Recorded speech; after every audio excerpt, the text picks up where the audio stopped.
Student, आप देख रहे हैं मेरे यूट्यूब चैनल तालीम और तरबियत की दुनिया। मैं हूं मोहम्मद यासर इकबाल। स्टूडेंट, हमारे पास जो रिव्यू एक्सरसाइज है उसको क्वेश्चन नंबर 1 है, कह रहे हैं कि a ratio b is equal to 1/2 ratio 1/3 and b ratio c is equal to 3 ratio 4। Find a ratio b। तो अब देखें, इसमें एक चीज़ आपने देखनी है, यहाँ क्या लिखो a रेशो b और इसमें b रेशो c। तो इसमें अगर आप देखें तो ये जो b है ये रिपीट हो रहा है, मतलब b की जो है a के साथ भी रेशो है और c के साथ भी। अगर ऐसी सिचुएशन हो जब भी, तो आपने सिंपल ये करना है, देखें a वो रेशो जो रिपीट हो रही है उसे दरमियान में रख देना है and then c। a ratio b ratio c, यानी लेटर तो 3 है, a जो मिडल में है क्योंकि b जो है वो c के साथ भी रेशो बना रही है और a के साथ भी। अब आपने क्या लिखना है कि ये देखो a की जो रेशो है ना, जो फर्स्ट वैल्यू है जो a की है, a की वैल्यू क्या 1/2। तो आप देख सकते हैं कि इसके नीचे आपने देखो मैंने क्या लिख दिया 1/2, आगे रेशो का साइन ऐसे ही डाल दूंगा। आगे देखें b है तो b की ये जो वैल्यू है ना, ये वाली 1/3, ये किसकी है, b की वैल्यू है, तो इसकी जगह मैं क्या लिख लूँगा 1/3। नेक्स्ट देखें तो ये जो b है, b की वैल्यू देखो क्या है 3 है, तो अब b के नीचे ही मैंने लिखना है, b के बिल्कुल नीचे मैंने लिखना है, फिर रेशो का साइन आ जाएगा। फिर देखें c है तो c की वैल्यू मेरे पास कितनी है 4 है, तो मैं 4 लगा देता हूँ। यहाँ तक तो आपको समझ आ गई होगी कि वैल्यू लिखनी कैसे। अभी देखना a और c कैसे फाइंड करना है, बहुत आसान है। अब जब ये वाली वैल्यू इस तरह लिख दी जाती है तो आपने सिंपल क्या करना होता है कि इस वैल्यू को इधर मल्टीप्लाई करना होता है, लाइन लगाई, यानी कि 1/2 को मल्टीप्लाई किससे कर दिया 3 से, फिर आपने रेशो का साइन डालना है, फिर इन दोनों को आपस में मल्टीप्लाई करना है। ये मल्टीप्लिकेशन जो एरो मैं बना रहा हूँ, ये इसी तरह की मल्टीप्लिकेशन चलेगी। ये देखें ऐसे, फिर देखो 3 मल्टीप्लाई होगा किससे 1/3 से, फिर ये रेशो का साइन आ जाएगा, और ये देखो इन्होंने आपस में मल्टीप्लाई होने, यानी 1/3 और 4 ने मल्टीप्लाई होने। अब देखें 3 1 ज़र 3/2 आ गया। अब देखें 3 और 3 आपस में कैंसिल होकर 1 बच गया। अब ये तो कैंसिल नहीं होते, 4 1 ज़र 4/3 आ गया। अब आप देखें तो 3 2 ज़र क्या होता है 6। अब इन सबको 6 से मल्टीप्लाई कर दें, 6 मल्टीप्लाई बाय 3/2। अब 6 से क्यों मल्टीप्लाई कर रहे हैं, 6 इसलिए मल्टीप्लाई कर रहे हैं ताकि ये जो फ्रैक्शन है वो ख़त्म हो जाए। 6 मल्टीप्लाई बाय 4/3। अब ये फ्रैक्शन ख़त्म करने के लिए हमने 6 से मल्टीप्लाई किया। अब देखिए ये 1 था, 1 से भी 6 मल्टीप्लाई हुआ, 3/2 से भी 6 मल्टीप्लाई हुआ, 4/3 से भी 6 मल्टीप्लाई हुआ। अब 6 ही क्यों मल्टीप्लाई किया, क्योंकि इनका डिनोमिनेटर इधर 2 है, इसका तो है ही नहीं, इसका 3 है। जब 3 और 2 को मल्टीप्लाई करो तो 6 ही आता है, तो इसलिए 6 मल्टीप्लाई हुआ।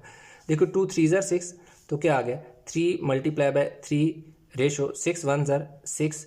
देखिए 3 2 ज़र 6, 2 मल्टीप्लाई बाय 4 क्या हो गया 8 हो गया, 2 4 ज़र 8 हो गया। अब देखें 3 3 ज़र 9, मज़ीद सिंप्लीफाई कर लेते हैं 6 और 8। अब इनकी सिंप्लीफिकेशन ही होती। अब मैं दोबारा यहाँ पर वैल्यू लिखने लगूँ, चलें इस तरफ लिख दे दो ताकि नीचे वाले क्वेश्चन की जगह नीचे ही बच जाए। 9 रेशो 6 रेशो क्या है 8 है। ये जो 9 है ना, ये देखो ये किसकी है, ए के बिल्कुल नीचे नीचे आ रही है ना, ये देखो ए के नीचे वाली वैल्यू सिंप्लीफाई हो रही है, तो ये ए है, और ये देखो 6 क्या है बी है, और ये क्या है सी है। उसने क्या कहा था कि फाइंड ए रेशो बी कहा था, तो ए रेशो सी कहा था, ठीक है। तो अब ए की वैल्यू क्या है 9 है, रेशो का साइन इस तरह। दूसरा उसने हमसे सी की पूछी है तो सी हम 8 लिख देंगे, बी की तो उसने पूछे नहीं है, तो हमारा आंसर जो है 9 रेशो 8 जो है ये हमारे पास क्या है, इसका आंसर है। तो इस तरीके से क्वेश्चन 1 जो है वो स्टूडेंट हमने कर लीजिए कंप्लीट। चले अभी हम चलते हैं क्वेश्चन नंबर 2 की तरफ। अब वो कह रहा है क्वेश्चन 2 के स्टेटमेंट को समझने, 3 types of coffee beans A, B and C are blended in the ratio. अब कह रहे हैं कि 3 किस्म की, यानी आप कह सकते हैं कि काफ़ी सी, जिनको आपस में, जिनका नाम A B C था, उनको आपस में ब्लेंड किया गया, और ब्लेंड इस तरह किया गया 3:5:7 से ब्लेंड किया गया, ठीक है, to make a bag of a coffee powder. यानी कि इनको इस तरीके से ब्लेंड करके एक कॉफ़ी पाउडर क्या कर दिया गया, बना दिए गए। अब क्योंकि उसने 3 5 और 7 ये जो ए बी सी है, इनकी रेशो जो है उनको उसने क्या किया कि रेशो की शक्ल में लिखा हुआ है। तो मैं इसी तरह यहाँ क्या कर दूंगा, क्वेश्चन नंबर मेरे पास आ गया जी स्टूडेंट 2 आ गया, इधर पे लिखूंगा ए रेशो बी रेशो सी किसकी इक्वल है, ये देखें 3 5 7, तो इधर आपने लिख देना है 3:5:7। नेक्स्ट स्टेप आपने यहीं पर ही कर लेना है सम ऑफ रेशो, यानी जो रेशो है उनको ऐड करना है, सम ऑफ रेशो। इन सम ऑफ रेशो को जब आप ऐड करेंगे तो आपके पास क्या हो जाएगा 3 + 5 + 7, तो ये कितना हो जाएगा जी 15 हो जाएगा। कितना हो जाएगा 15। सम ऑफ रेशो कितना आ गया जी, सम ऑफ रेशो हमारे पास कितना आ गया जी 15 आ गया। नेक्स्ट कहता है given that the bag contains 45 kg of coffee powder, यानी इनकी हेल्प से ये जो रेशो है ए बी सी की, इनकी हेल्प से जो पाउडर बनाया गया उसको एक बैग में जब डाला गया तो बैग का जो वज़न है, मैस ऑफ बैग जो है वो 45 kg है। मैस ऑफ बैग, कौन सा बैग जिसमें पाउडर है, ठीक है, वो कितना है जी 45 kg है। अब इस 45 kg में ए की भी रेशो है, बी की भी रेशो है, सी की भी रेशो, इन तीन रेशो इसके अंदर एग्जिस्ट कर रही है। Find the mass of each type of coffee bean in the mixture. पहला काम वो ये कह रहा है कि इसके अंदर जितनी भी ए की रेशो है, बी की रेशो है, सी की रेशो है 45 में, यानी कि इसका मैस है ना कॉफ़ी बीन का, वो हमने क्या करना है बताना है। ठीक हो गया। तो अब आपने क्या करना है कि मैस ऑफ कॉफ़ी आप लिख दें जी, mass of coffee bean A is equal to, अब ए की रेशो क्या है, ये देखिए जो 3 है ना, ये ए पहले है, ए की रेशो 3 होगी, बी बाद में है, बी की रेशो 5 है, सी देखो लास्ट पे तो ये 7 सी की रेशो है। अब आपने क्या करना है कि जो ए की रेशो है लिख दिया, divide by sum of ratio कितना है जी 15, मल्टीप्लाई बाय टोटल मैस और weight of a bag that is 45 kg। 15 3 तो देखो 3 3 9 kg, 9 kg जो है किसका आ गया जी, mass of coffee bean A, ये इसका मैस आ गया। अब इसी तरह हमने बी का निकालना है, तो हमने सिंपल क्या लिखेंगे, मैस ऑफ कॉफी, ये ऑफ लिखा हुआ है, bean B is equal to, अब बी की रेशो कितनी है, बी की रेशो सेकंड पे है तो बी की रेशो 5 है, 5 divide by sum of ratio हमारे पास कितना है जी 15 है, मल्टीप्लाई बाय टोटल जो मैस है दैट इज 45 kg। 15 का टेबल 3 टाइम जाएगा, 5 3 15 आ गया 15 kg। ठीक है जी, ये आ गया जी मैस ऑफ कॉफी बी। अब देखिए दूसरे का भी मैस आ गया। अब हमारे पास रह गया जी थर्ड, अगला पेज ले लेते हैं जरा आसानी।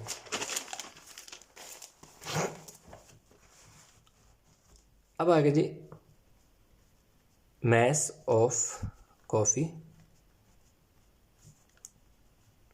बीन सी की देखिए रेशो हमारे पास कितनी है, ये सी थर्ड पे तो मैं बताया था कि 7 है, ठीक है, तो इसलिए मैं इसको क्या करूँगा 7 divide by sum of ratio 15 multiply by total mass that is 45 kg, 15 3 7 21 kg। तो यूँ हमारे पास मैस आ गया जी इसका भी बीन सी हो गया। ठीक है जी, ये सी का आ गया हमारे पास। अब हमारे पास ये देखो ए बी और सी तीनों के उसने कहा था कि फाइंड करें, तो हमने क्या कर लिया जी फाइंड कर लिया। अब नेक्स्ट क्या कहता है हम उसकी तरफ चलते हैं।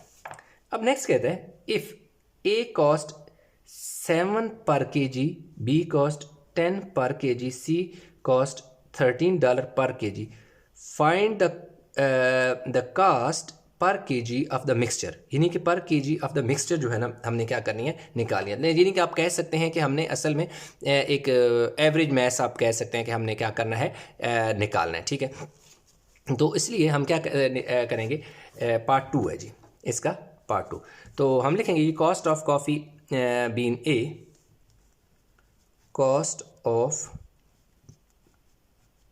Coffee bean A is equal to, अब इधर देखिए कि उसका कितना है, देखिए आंसर क्या कितना आया, ये देख सकते हैं कितना आया था हमारे पास ही, वेयर इज 9 आया था, ये देखिए 9 किलो हमारे पास जो मैस ऑफ कॉफ़ी ए है बीन ए है उनका 9 किलो वज़न है, 9 kg है।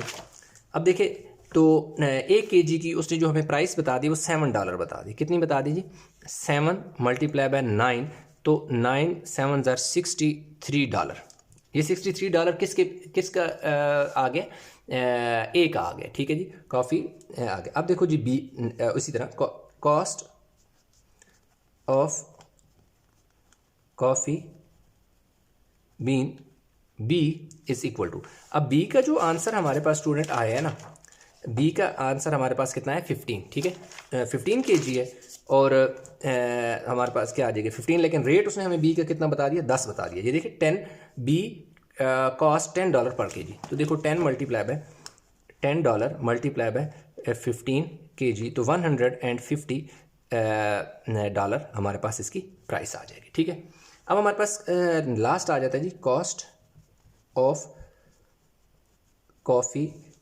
बीन सी। अब देखिए सी की कितनी हमने अभी निकाली 21, नहीं 21 kg है ना, 21 kg तो हम बाद में लिखेंगे ना, उससे पहले उसका रेट जो है, अब देखिए उसने ने जो रेट दे दिया वो रेट कितना दे दिया, $13 दे दिया। ठीक है, तो हम क्या करेंगे, इसे 13 से मल्टीप्लाई कर देते हैं। ठीक है जी, अब देखिए 21 को 13 से मल्टीप्लाई कर दो, 3 6 1 2 273 हो जाएगा। ठीक है जी, ये ऐसे है ना, ये ऊपर कितना आ जाएगा जी, $273। तो हमारे पास $273 जो है, अच्छा जी इक्वल इधर आना था, ये इक्वल में काट के दोबारा लिख लेता हूँ, $273 आ जाएगा जी। ठीक है, अच्छा जी total cost of coffee bean mixture. अच्छा जी टोटल कॉस्ट ऑफ मिक्सचर, इन सारों को हमने ऐड कर लेना है। ठीक है, इन सारों को हमने ऐड करना है। पहला हमारे पास कितना आया जी, 63 प्लस 150 प्लस 273 है। ठीक है, ये क्या है, 273 है, 273। डॉलर का साइन कॉमन करके लिख देते हैं, इन सारों को ऐड कर लेते हैं। देखिए 273 में 150 और 63 इन्हें ऐड कर लो, 6 हो जाएगा, ये 17 हो जाएगा, नहीं कितना होगा जी, 18 हो जाएगा, कितना हो जाएगा, 18 हो जाएगा, 1 कैरी चला गया, 2 3 4 $486 आ गए। टोटल कास्ट जो है स्टूडेंट वो हमारे पास $486 आ गए। अब जी कॉस्ट ऑफ कॉफ़ी बीन पर के जी, अच्छा जी कॉस्ट ऑफ कॉफ़ी बीन पर केजी, मतलब 1 kg की कितनी प्राइस है। ये तो टोटल जितने भी है हमारे पास टोटल है ना उसकी है ना। तो अब देखें total cost that is 486 divided by कितना है जी हमारे पास, टोटल जो मैस है, टोटल कितनी कॉफ़ी है जी 45 kg। हमारे पास रेट जो है 486 है। तो देखो अब हम इनको डिवाइड कर लेते हैं साइड में, तो ये तकरीबन आ जाएगा हमारे पास जी $10.80 हमारे पास इसकी कास्ट आ गई। इसका हम आंसर भी चेक कर लेते हैं, रिव्यू कर क्वेश्चन नंबर रिव्यू 7 का क्वेश्चन, हाँ ठीक है, आंसर हमारे पास देखें ये आ रहा है $10.80। तो इस तरह हमारे पास जो है क्वेश्चन 2 हो गया। नेक्स्ट स्टूडेंट हम मूव करते हैं जी क्वेश्चन नंबर 3 की तरफ। ठीक है, अब क्वेश्चन नंबर 3 को थोड़ा सा समझ लेते हैं, बहुत ही सिंपल सा क्वेश्चन है, इतना मुश्किल नहीं है। तो साथ साथ हम स्टेटमेंट लिखते जाएंगे और मेंशन करते जाएंगे। अब कह रहे हैं अ बॉक्स कंटेन्स, कह रहे हैं एक बॉक्स है जिसमें 36 बुक्स है एंड सम टॉयज़, मतलब जो कुछ टॉयज़ हैं, तो चलें टॉयज़ को हम एक्स कह देते हैं, सपोज लेट करेंगे कि टॉयज़ हमारे पास क्या है, एक्स है। The ratio of the number of books to the number of toys is 4:5। कह रहे कि जो बुक्स है, रेशो ऑफ बुक्स और टॉयज़, मतलब चलें इधर मैं बताता हूँ, ये लिख देते हैं, बुक रेशो टॉयज़ कह रहे कितनी है, 4:5 है। After some toys are given away, कह रहे कुछ टॉयज़ को कहीं दे दिए गए, बेच दिया या किसी को दे दिया। The ratio of the number of the books, ठीक है, and the number of toys, यानी बुक्स रेशो टॉयज़ को हमने क्या कहा, टॉयज़ हो गया, तो मतलब टॉयज़ को हमने इनफैक्ट एक्स कहा हुआ है, become 12:11। Find the initial number of the toys in the box, के बुनियादी तौर पर जो इस बॉक्स के अंदर टॉयज़ थे वो कितने थे। The number of toys that are given away, और वो टॉयज़ बताओ जो दे दिए। यानी हमने सिंपल ये बताना कि हमारे पास शुरू में कितने टॉयज़ थे, और जब गिवन अवे यानी हमने जो दे दिए उन टॉयज़ की क्या है वैल्यू है। ठीक है, नंबर कितने हैं। ठीक है, तो लेट हम कर लेते हैं, नंबर ऑफ टॉयज़ जो है ना, number of toys is equal to X है।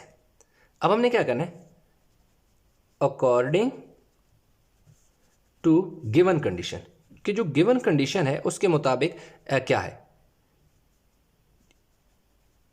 अब देखो कंडीशन ये कहती है कि बुक्स की रेशो और टॉयज़ की जो रेशो है वो इक्वल है किसकी जी, 4:5 की। ठीक है, 4:5। तो बुक्स जो है वो हमारे पास कितनी है, 36 हैं। बुक्स हमारे पास कितनी है, 36 हैं। टॉयज़ को हमने एक्स कहा, वो 36 उसने खुद बताया हुआ है, 36 बुक्स, ये देखें स्टेटमेंट के अंदर बताया हुआ, ठीक है। तो हमारे पास कितना आ गया, एक्स इज इक्वल टू 4:5। अब इसको थोड़ा सिंप्लीफाई कर लेते हैं, 36 इसको नीचे डिवाइड कर देंगे और ये देखो 4/5, यानी जो डिवीजन होती है इनफैक्ट वो हमारे पास क्या होता है कि ये डिवीजन ही होती है, ठीक है। अब हमारे पास क्या है कि 36 को मल्टीप्लाई कर दो 5 से और 4 को मल्टीप्लाई कर दो x से, यानी क्रॉस मल्टीप्लिकेशन होगी। क्रॉस मल्टीप्लिकेशन के बाद आपने सिंपल ये करना है कि 36 मल्टीप्लाई बाय 5 इसी तरह रहने दें, 4 इसके नीचे भी डिवाइड कर दें और 4 इधर भी डिवाइड कर दें, क्योंकि हमें नंबर ऑफ टॉयज चाहिए इनिशियल, तो हमें x चाहिए, तो ये इसलिए ये 4 इसके साथ फालतू है, ये 4 इसको 4 से काट दो, 4 का टेबल 9 टाइम जाएगा, 4 9 36, तो 9 मल्टीप्लाई बाय 5 कितना हो गया 45 इज इक्वल टू x। तो हमारे पास जो नंबर ऑफ टॉयज जो है वो कितने आ गए, इनिशियल नंबर ऑफ टॉयज, यानी पहला answer initial number of toys is equal to कितने हैं 45 आ गया। अब दूसरी बात है कि next condition according to second condition, ठीक है जी, जो इसका सेकंड पार्ट है, ठीक है, अकॉर्डिंग टू सेकंड कंडीशन। अच्छा, इसके लिए हमें अगेन लेट करना पड़ेगा, हम लेट करते हैं जी, बल्कि ऊपर लेट कर लेते हैं क्वेश्चन, ठीक है। Let the number of toys which are given है, the number of toys which are given away is equal to X है, यानी हमने ये सॉरी वाई है, क्योंकि एक्स तो हमने पहले लेट किया, थोड़ा सा वेरिएबल चेंज करेंगे क्योंकि ताकि सेम वेरिएबल होगा तो हमें समझ नहीं आएगा, तो इसलिए वेरिएबल चेंज कर दिया, हमने वाई कह दिया।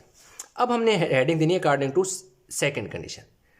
अब जो पहले कितने थे, रेशो थी 36 और एक्स थी ना 36 एक्स थी, तो एक्स की जगह बल्कि ऐसे हम लिखते हैं 36 रेशो एक्स है, ये देखें हमारे पास एक्स है, लेकिन एक्स की तो वैल्यू हमारे पास आ गई है ना, तो इस जगह हमने क्या लिख देना 45 क्योंकि चेंज हुआ ना, इज इक्वल टू, अब देखिए रेशो 4:5 था, लेकिन यहाँ 4:5 नहीं लिखेंगे क्योंकि कह रहे हैं गिवन अवे में चेंज हुआ है, 12 और 11 हो जाएगा। अब 12 और 11 हुआ, लेकिन उसमें एक चीज़ थी कि इधर माइनस का साइन डालेंगे, y इज इक्वल टू 12:11। अब माइनस क्यों, क्योंकि ये तो टोटल मतलब उसकी रेशो है ना, उसमें से ये वाले टॉयज तो हमने दे दिए, जो दे दिए तो डेफिनेटली उनको हमने माइनस करना है, इसलिए यहाँ पर 45 माइनस यूँ कर दिया ना, इसको चाहे तो यूँ देखें ऐसे लिख दें, टोटल 45 थे, उसमें से y हमने दे दिए तो y माइनस हो गया। अब ये देखो 36 हो गया, ये इसके नीचे आके क्या कर दो 45 माइनस y हो गया, और दूसरी तरफ 12/11 हो गया। अब हमारे पास क्या हो, क्रॉस मल्टीप्लाई कर लो, 36 मल्टीप्लाई बाय 11, ये देखो यूँ मल्टीप्लाई हो, is equal to 45 minus y है ना, और इसके साथ देखो 12 इधर मल्टीप्लाई हो गया। अब ऐसा करें कि जो 12 इधर है ना, अगले स्टेप में आपने 36 मल्टीप्लाई बाय 11 और 12 is equal to 45 minus y, ये जो इस तरफ वैल्यू मल्टीप्लाई हो रही थी इस वे सारे के साथ, इसके नीचे आके डिवाइड हो गई, और 12 3 36 हो गया। अब देखो 11 और 3 मल्टीप्लाई हुआ तो कितना हो गया 33 is equal to 45 minus y। अब y को इस तरफ ले आए और 45, ये जो 33 है ना इधर आके क्या हो गया माइनस हो गया, ये थोड़ी सी जगह से में एडजस्ट कर लेते हैं क्वेश्चन को, तो y इज इक्वल टू कितना हो गया 45 में से हमने क्या 33 निकाले, 5 में से 3 गए और क्या बचा 2, 4 में से 3 गया तो कितना बचा 1, ठीक हो गया। तो हमारे पास number of toys that are given away is equal to 12, ठीक है। हमने सिंपल एक लाइन लिख देनी है, number of toys given away is equal to number of toys given away is equal to 12, कि 12 जो टॉयज थे जो दे दिए गए, टोटल 45 थे, 245 में से 12 क्या हुआ गिवन अवे हो गए, यानी दे दिए गए। तो इस तरीके से हमारे पास जो क्वेश्चन नंबर था जी 3 का पार्ट 1 भी हो गया, और इसका पार्ट जो 2 है वो भी हमने कर लिया। तो इंशाल्लाह नेक्स्ट जो है वो अगले लेक्चर में करेंगे, ताकि लेक्चर बहुत ज़्यादा लंबा ना हो जाए। तो आई होप कि क्वेश्चन आपको समझ आया होगा। इसमें कहीं भी किसी किस्म की कन्फ्यूजन है नीचे कमेंट में ज़रूर बताइएगा। वीडियो को लाइक करें, शेयर करें, चैनल को सब्सक्राइब नहीं किया तो चैनल ज़रूर सब्सक्राइब कर लें। तो इंशाल्लाह मिलते हैं एक नया लेक्चर के साथ। तब तक अपना बहुत सारा ख्याल रखिएगा। अल्लाह हाफिज़।